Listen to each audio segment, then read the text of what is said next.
कृष्ण की ध्वनि आ रही थी, तो आगे चल करके गए। तो वहां पर जहां जाकर के विदुर की जो वार्ता है उद्धव के संग हुई, उद्धव ने सारा युद्ध का वृतांत बताया। उसके उपरांत कहा कि देखो भगवान ने जाने से पहले कुछ ज्ञान छोड़ा था। विदुर ने कहा कि जो ज्ञान था बताइए। कहा कि मैं तो नहीं बता सकता। भगवान ने जब ज्ञान दिया था, मैत्री मुनि उस समय वहीं पर थे।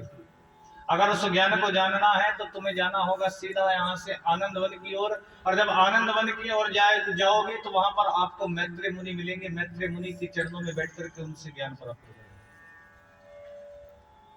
विदुर दौड़ करके आनंद वन की ओर गए, और जैसे ही आनंद वन में गए तो आनंद वन में उनकी जो वार्ता है वो मैत्री मुनि से हुई।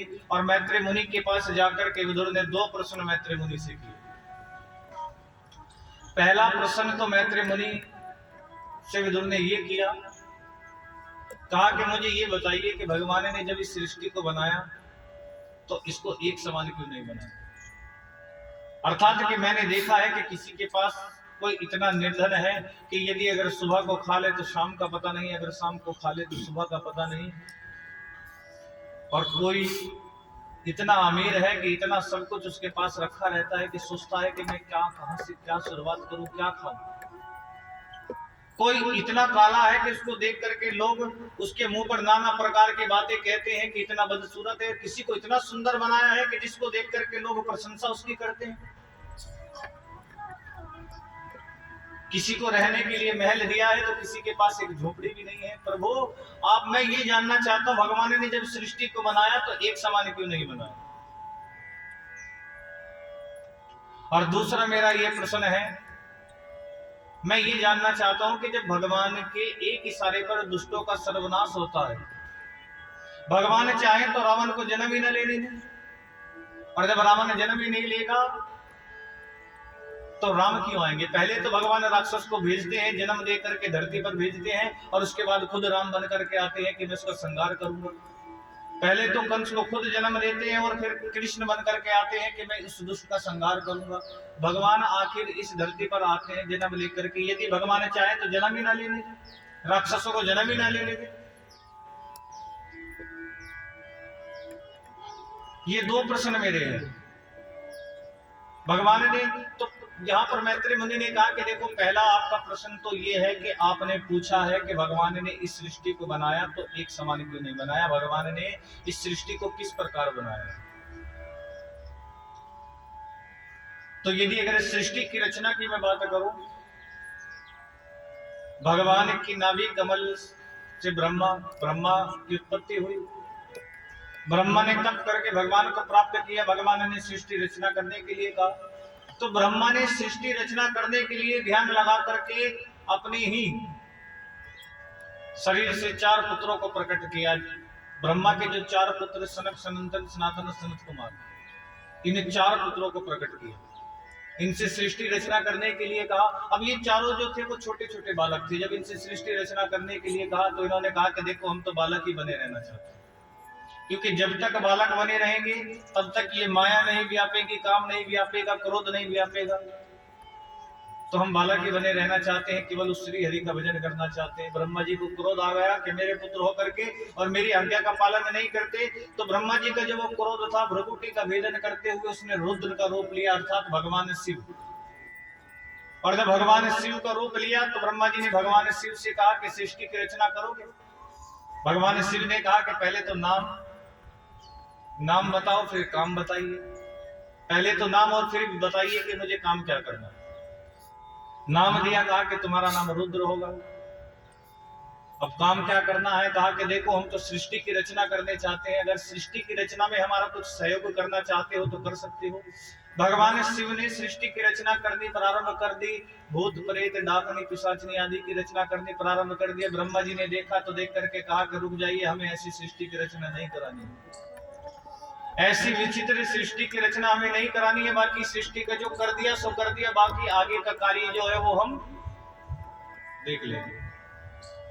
और जब कहा कि बाकी आगे का कार्य हम देख लेंगे तो भगवान शिव प्रभु के भजन में लीन हो गए। उसके उपरांत ब्रह्मा जी ने अपने ही अंग से 10 ऋषियों का उत्पन्न किया। अत्रि आदि, नारद आदि, दक्ष आदि, और इन अपनी छाया से कर्दम ऋषि को प्रकट किया। अपने दक्षिणांग अंग से मनु और शत्रुपा, वाम अंग से शत्रुपा अर्थात कि मनु और शत्रुपा को उत्पन्न किया। स्वयंभू और मनु शत्रुपा जिनसे भई है ये सृष्टि अनुपा। और जब स्वयंभू मनु से सृष्टि रचना करने के लिए कहा ब्रह्मा जी ने, तो उस समय पर 2 राक्षस थे, 2 भाई थे, हिरण्यकश्यप और हिरण्याक्ष। अब ये जो हिरण्याक्ष था ये पृथ्वी का हरण करके ले गया। तो मनु महाराज ने कहा कि जब तक पृथ्वी नहीं होगी तब तक हम सृष्टि की रचना कैसे करेंगे। और जब इस बात को कहा, अर्थात कि ये जो हिरण्याकश्यप और हिरण्याक्ष थे 2 भाई, हिरण्याक्ष इतना बलवान था कि देखो पूरी पृथ्वी का हरण करके ले गया। और तब ब्रह्मा जी को जैसे पता चला तो उनके क्रोध से, जैसे उनके नासिका छिद्र से भगवान बाहर उत्पन्न हुआ। बोलिए 12 भगवान की। 12 भगवान आए और जिन्होंने 12 भगवान ने हिरण्याक्ष के साथ युद्ध किया और हिरण्याक्ष को मार करके पृथ्वी को लेकर के आए। और जब पृथ्वी को लेकर के आए तब स्वयंभू और मनु शत्रुपा जिनसे भई है सृष्टि अनुपा, तब से सृष्टि की रचना करने प्रारंभ हुई। अर्थात कि हम मनु महाराज की संतान है, इसलिए हमको मानव कहा जाता है। स्वयंभू और मनु शत्रुपा अर्थात कि अब ये सृष्टि तो ये स्वयंभू और मनु, फिर इनकी आगे जो संतानें हुई अर्थात इनकी 3 कन्या और 2 पुत्र। 3 कन्या देवहूति, आकुति और प्रसूति। और इतना सुंदर भगवान ने सृष्टि की रचना की और इतना सुंदर भगवान ने सृष्टि को बनाया। बोले मां के बिहारी लाल की जय, बोले गुरुदेव भगवान की जय। सुंदर भगवान ने सृष्टि की रचना की और प्रथम यहां पर कहा कि प्रथम 3 कन्याओं के वंश का वर्णन भी आता है कि 3 कन्याओं का विवाह किसके संग हुआ।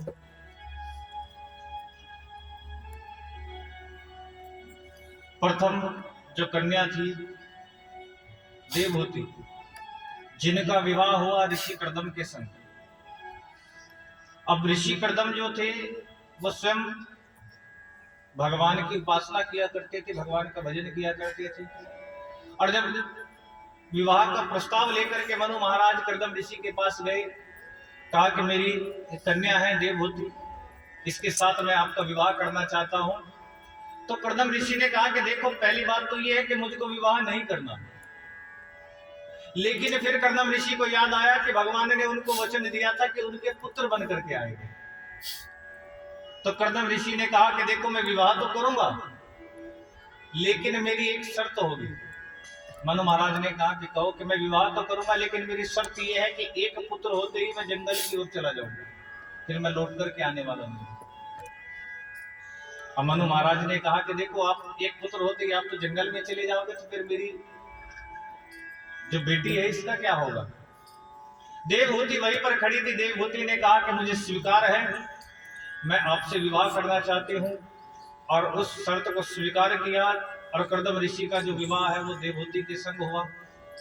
और देवहूति के संग जब विवाह हुआ अर्थात जो मनु महाराज से देश के पहले राजा थे, एक राजा की पुत्री होकर के राजश्री वस्त्रों में आभूषण आदि से लद करके जब देवहूति चली आ रही थी कर्दम ऋषि के साथ, जब विवाह करके कर्दम ऋषि की कुटिया में आई तो कुटिया में आकर के देखा कि एक महल में रहने वाली एक कन्या, और जब एक झोपड़े में आई तो देखा एक और जाले लगे हैं, इधर एक और चिड़ियाओं का घोंसला बना है, एक और देखा तो चूहों की बिल बनी हुई है। और एक महल में रहने वाली देवहूति जब उस कुटिया में आई तो आकर के देखा तो एक कोने में छोटा सा आसन बना हुआ है जिस पर कर्दम ऋषि बैठ करके तप किया करते थे। और कर्दम ऋषि जैसे ही आए तो आते के साथ ही घर के अंदर कर्दम ऋषि अपने सिंहासन पर बैठ करके समाधि लगा करके बैठ गए। और देवहूति ने देखा मेरे पति तो समाधि लगा करके बैठ गए। अब समाधि लगाए हुए 1 दिन हुआ, 2 दिन हुआ, 4 दिन हुए, 1 माह हुआ, 1 वर्ष हुआ। अब 1 वर्ष तो कुछ फल आदि खा करके जीवन बिताया करती थी देवहूति। अब देखा पति तो समाधि से नहीं उठे तो देवहूति ने अपने राज वस्त्रों को उतार दिया और एक दासी का स्वरूप धारण कर लिया और दासी का स्वरूप धारण करके वहीं पर अपने पति की सेवा करने लगी। पति तो समाधि में बैठा हुआ था। 2 वर्ष बीते, 5 वर्ष बीते, सूखे पत्ते खा करके अपने पति की सेवा करने प्रारंभ करी। और केवल 10 वर्ष नहीं, 20 वर्ष नहीं, 40 वर्ष हो गए कर्दम ऋषि को समाधि लगा करके बैठे। 40 वर्ष बाद जाकर के जब कर्दम ऋषि की समाधि खुली, और समाधि खुलते ही जैसे ही कर्दम ऋषि ने देवहूति को देखा और देख करके पूछा कि देवी वो आप कौन है। अब देवहूति ने कहा कि देखो ये भी भूल गए कि मैं इनकी पत्नी हूँ। 40 वर्ष से समाधि लगा करके बैठे थे। तो देवहूति ने याद कराया, कहा कि देखो मैं, मेरे पिता मनु महाराज आए थे, आपके साथ मेरा विवाह किया था और मुझको 40 वर्ष हो गए आपकी सेवा करते हुए। और जब पता चला कि 40 वर्षों से देवहूति सूखे पत्ते खा करके मेरी सेवा कर रही थी, तो कर्दम ऋषि के नेत्रों से अश्रु प्रवाह होने लगे। कहा कि देवी अगर आप चाहती तो अपने घर लौट करके जा सकती थी, लेकिन आपने अपने उस धर्म को निभाया, आपने मेरी सेवा की, आज मैं बड़ा प्रसन्न हूं, तो अब मांगो क्या मांगना चाहते हो। देवहूति ने कहा कि देखो आपने कहा था कि एक पुत्र होगा, लेकिन आपने गृहस्थ जीवन तो मेरे साथ जिया ही नहीं, तो मेरी इच्छा है कि मैं आपके साथ ये गृहस्थ जीवन जीना चाहती हूँ। और जैसे इस बात को कहा तो कर्दम ऋषि ने देवहूति का हाथ पकड़ करके एक सरोवर का जैसे निर्माण किया, जल को छिड़का तो एक बड़ा सुंदर सरोवर बन गया। और जैसे कर्दम ऋषि ने देवहूति का हाथ पकड़ करके उस सरोवर में डुबकी लगाई, और डुबकी लगा करके जैसे कर्दम ऋषि बाहर निकले तो मानो देवहूति ऐसी प्रतीत होती है कि कोई 16-17 वर्ष की कोई युवा कन्या हो, इतना सुंदर उसका स्वरूप बन गया। और वहीं पर देवहूति को लेकर के एक सुंदर महल का निर्माण किया, जिसमें देवहूति के साथ कर्दम ऋषि ने रहना प्रारंभ किया। अब देखिए प्रभु की यहाँ पर लीला क्या है। कर्दम ऋषि ने सोचा था एक पुत्र होगा तो मैं वन की ओर चला जाऊंगा, लेकिन पुत्र तो हुआ नहीं। पहली भी कन्या हुई, दूसरी भी कन्या हुई, तीसरी भी कन्या हुई, और सोचते सोचते 9 कन्याएं हो गई। पुत्र की चाह थी, लेकिन वहां पर हो गई क्या, कन्या। जानते थे ना कि मेरे यहाँ अगर पुत्र होगा तो भगवान जन्म लेकर के आएंगे पुत्र के रूप में। अब 9 कन्याएं। अब इन 9 कन्याओं में एक कन्या थी मां अनसुईया, जिनके विषय में आपने सुना होगा। ब्रह्मा विष्णु महेश को भी अपना पुत्र बना लिया था, और उन्हीं के पुत्र फिर दत्तात्रेय हुए, आगे बढ़ा। और ये जो 9 कन्याएं हुई, अब 9 कन्या कर्दम ऋषि ने सोचा, कहा कि चलो मैं जंगल की ओर चलता हूँ। अब देवहूति ने कहा कि देखो आपने वचन दिया था कि जब तक एक पुत्र नहीं होगा आप तब तक जंगल की ओर नहीं जाओगे। और जब 9 कन्याएं हुई तो 9 कन्याओं के बाद 10वें पुत्र के रूप में स्वयं कर्दम ऋषि के यहाँ भगवान जन्म लेकर के आए, अर्थात कपिल भगवान जन्म लेकर के आए। बोले कपिल देव भगवान की। स्वयं कपिल देव भगवान जन्म लेकर के आए। और अब कर्दम ऋषि ने देखा कि मेरे यहाँ भगवान जन्म लेकर के आए, भगवान को प्रणाम करके सीधे जंगल की ओर चले गए। और देवहूति ने वो जो 9 कन्याएं थी, 9 कन्याओं का विवाह अलग अलग ऋषियों के संग किया। अब उन्होंने 9 कन्याओं का विवाह किया तो वो कन्याएं भी अपने घर की ओर चली गई। और जो पुत्र भगवान के स्वरूप में कपिल देव भगवान हो गए थे वो भी समाधि लगा करके बैठ गए। अब देवहूति फिर से अकेली हो गई। और जब अकेली हो गई तो देवहूति ने सोचा कि मैंने इस जीवन में इतना कुछ किया, लेकिन इतना कुछ करने के बाद मुझे मिला क्या, कुछ भी नहीं। तो सीधी हाथ जोड़ करके देवहूति अपने पुत्र के पास गई और कपिल देव के पास जाकर के कपिल भगवान के चरणों में बैठ गई।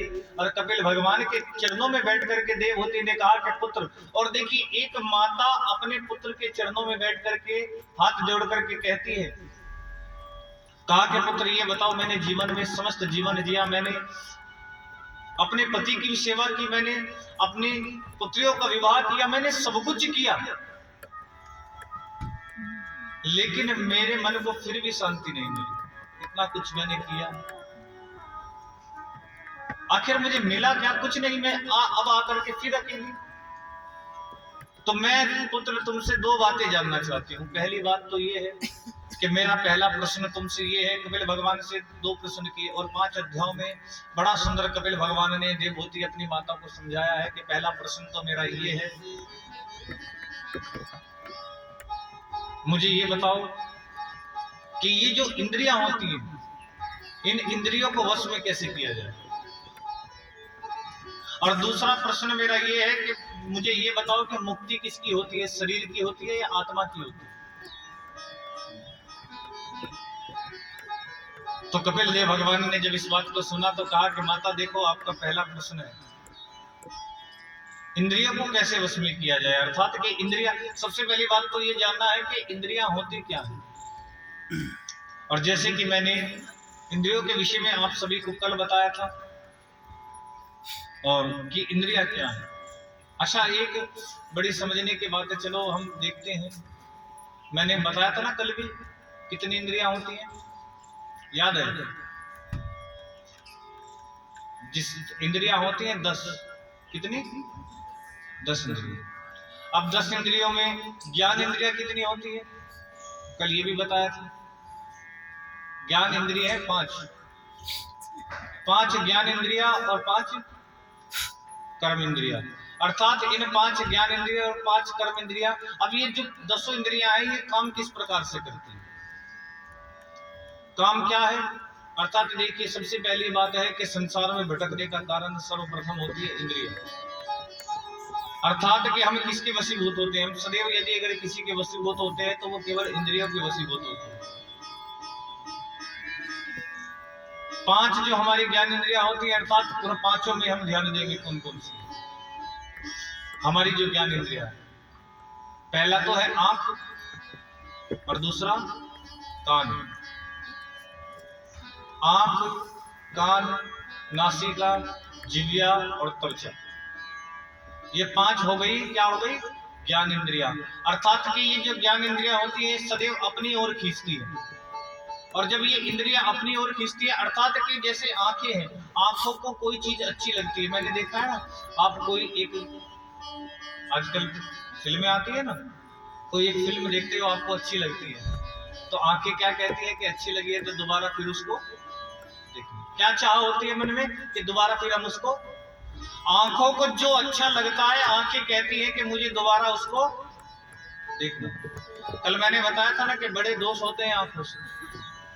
अर्थात कि आंखें इंद्रियां, जो आंखें हैं, आंख इंद्रियां क्या चाहती है, अपनी ओर क्या करती है, आकर्षित करती है। कोई सुंदर व्यक्ति दिख जाए तो उसकी ओर देख करके क्या कहेगी, बड़ा सुंदर व्यक्ति है, अर्थात उसकी ओर आंखें आकर्षित हो जाती है, अर्थात कि वो संसार की ओर खींचती है। दूसरा कौन सी इंद्री थी? कान। क्या? अब कान क्या चाहते हैं? कान चाहते हैं कि इनको अच्छी अच्छी चीजें सुनने के लिए मिले, अच्छा संगीत सुनने के लिए मिले, अच्छी बातें सुनने के लिए मिले। अब कान चाहते हैं कथा सुननी, तभी तो यहाँ पर आए। अब जिसके कान ही ना हो फिर क्या चाहेगा? उस इंद्रियां है, कान है, इंद्रियां है तो सुन रहे हैं, तो कान चाहते हैं कि उनको अच्छी अच्छी बातें सुननी है, अच्छा अच्छा कुछ सुनना है, तो वो क्या चाहते हैं? अच्छी चीज सुनना। और अब आता है हमारी नासिका। ये नाक क्या चाहता है? कहा कि इसको अच्छे अच्छे सुगंध सूंघने के लिए मिले। और यदि हम देखते हैं ना कि किसी अगर कोई परफ्यूम भी खरीदने जाते हैं किसी दुकान पर, तो उसको हाथ पर लगा करके देखते हैं, सूंघते हैं, कहा कि ये अच्छा नहीं है, ये अच्छा है। तो ये इंद्रिया होती है। ये नाक क्या बताता है कि हमको अच्छी सुगंध का और बुरी सुगंध का पता किससे चलता है? इस नाक से। दूसरा, अब हम बात करें ये त्वचा। त्वचा क्या चाहती है कि इसको सुंदरता मिले, अर्थात जाती है ना माता बहनें कहाँ जाती है सजने के लिए। मन क्या करता है कि हम सजने के लिए जाएं, कहां पर जाएं? तो त्वचा अपनी ओर खींचती है कि हम सुंदर दिखे, तो इसलिए इसका श्रृंगार होता है, तो त्वचा भी अपनी ओर खींचती है। और बाद में हो गई 5वीं कर्म इंद्री। क्या हो गई? याद है किसी को? क्या रह गई? जिह्वा। अब तो ये तो आप ही बता दो, जीव क्या चाहती है ना? ये तो स्वयं को पता होगा ना क्या चाहती है जीव।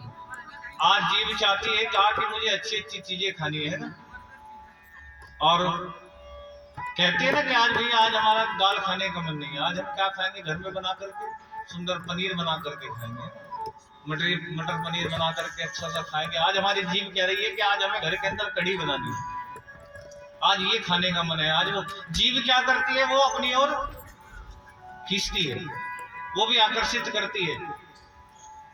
तो अब किसी ने कहा कि देखो, अब हमारे गुरुदेव थे बड़ी सुंदर बात कहते हैं अगर जीभ को वश में करना हो, किसी ने पूछा इस जीभ को कैसे वश में किया जाए, तो हमारा तो सरल सा उपाय है भैया, अगर जीभ को वश में करना है कि जीभ यदि अगर आज मन करे कि मुझको मटर पनीर खाना है तो बना करके करेला खिला देना, अपने आप वश में आ जाएगा। कहा कि तुम्हारी जो अब क्या होता है कि ये जीभ चाहती है मटर पनीर खाना है, तुम खिला देते हो, तो फिर क्या होता है, इसकी जिज्ञासा बढ़ जाती है। और फिर आज ये जिज्ञासा है, कल को कुछ इंद्रियों को जो इंद्रिया मांगती है हम वो देते हैं, तो जब हम जो उसकी वो मांगेंगे, जो उसकी डिमांड हम पूरी करेंगे, तो फिर उसकी क्या होगी, जिज्ञासा बढ़ेगी। आज तुम जाकर के सुंदर आंखों को वादियों का दर्शन कराते हो, सुंदर वादियां दिखाते हो, अच्छी चीज दिखाते हो, तो कल को कहेगी कि अब की बार तो भैया तुम मसूरी गए हो, फिर हमें कश्मीर लेकर के चलो। फिर ये नेत्र कहेंगे अब यहाँ गए हो तो फिर वहां लेकर के चलो, वो भी देखना है, वो भी देखने की इच्छा प्रकट होती है। अर्थात क्या देखने की, तो कहते हैं कि आंख को भी अगर कुछ देखने की इच्छा करे, अगर आंख कहे ना कि हमें जाकर के मसूरी की वादियों का आनंद लेना है, तो इन आंखों को ले जाकर के सीधा ठाकुर जी का दर्शन करा देना, स्वयं अपने आप वश में आ जाएगा। तो इन सभी चीजों को वश में करने के लिए, इन इंद्रियों को वश में करने के लिए, तो यहाँ पर कपिल देव भगवान कहते हैं कि यदि इन इंद्रियों को वश में करना है तो उसके लिए संयम बड़ा जरूरी है। कि देखना, भगवान कृष्ण ने भी गीता में अर्थात महाभारत में कहा है कि देखना इंद्रियों के ना घोड़े भगे, इनमें हरदम ही संयम के कोड़े लगे। कि जब तक इंद्रियों पर संयम नहीं होगा तो समझ लेना तब संसार में भटकने का, भगवान से दूर जाने का कारण भी क्या हो गई, इंद्रिया। अर्थात क्यों, क्योंकि हमारी इंद्रिया हमारे वश में नहीं है। आंख भी जब इधर उधर जाती है ना, ध्यान भटकता है, तो समझ लेना भटकने का कारण भी वो इंद्रिया है। इंद्रिया क्या करती है, भटकाती है। अब अर्थात जब हमारी इंद्रिया भटकेंगी तो मन भटकेगा, और मन भटकेगा तो भैया भगवान में ध्यान कहां से लगेगा, फिर तो संसारक में हमारा ध्यान लगा रहेगा। तो इसलिए हम क्या करते हैं कि जो इंद्रिय मांगती है हम उसको ला करके वही चीज प्रस्तुत कर देते हैं, वही उसको दे देते। तो इंद्रियों को यदि वश में करना है तो उसके लिए यहाँ पर कपिल भगवान ने कहा है कि उसके लिए संयम बड़ा जरूरी है। देखना इंद्रियों के ना घोड़े भगे, इनमें हरदम ही संयम के कोड़े लगे। तो पहला प्रश्न तो आपका ये था कि इंद्रियों को कैसे वश में किया जाए, और दूसरा प्रश्न आपने माता ये किया था कि मुक्ति किसकी होती है, आत्मा की होती है या शरीर की होती है। तो यहां पर कपिल भगवान ने कहा कि देखो, ना तो मुक्ति आत्मा की होती है और ना शरीर की होती है।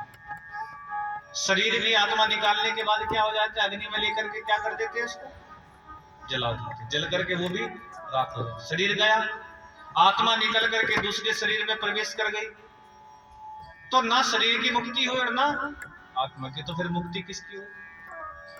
कहा कि मुक्ति यदि अगर होती है तो केवल मन की होती है। अगर तुम्हारा मन संसार से मुक्त हो गया तो तुम्हारे मन की मुक्ति हो गई, तो समझ लेना सीधे गोविंद के चरणों के प्राप्त होगी। तो शरीर नहीं, आत्मा नहीं, अगर मुक्त करना है तो केवल मन की मुक्ति होती है। तो पहले इस मन को वश में करो, फिर इंद्रियों को वश में करो, तब जाकर के भगवान की प्राप्ति होती है। और केवल माता यही है। और कपिल भगवान ने यहाँ पर अपनी माता को बड़ा सुंदर भाव समझाया है। बोलिए माँ की बिहारी लाल की, बोल गुरुदेव भगवान की जय। जय जय श्री राधे श्याम, जय।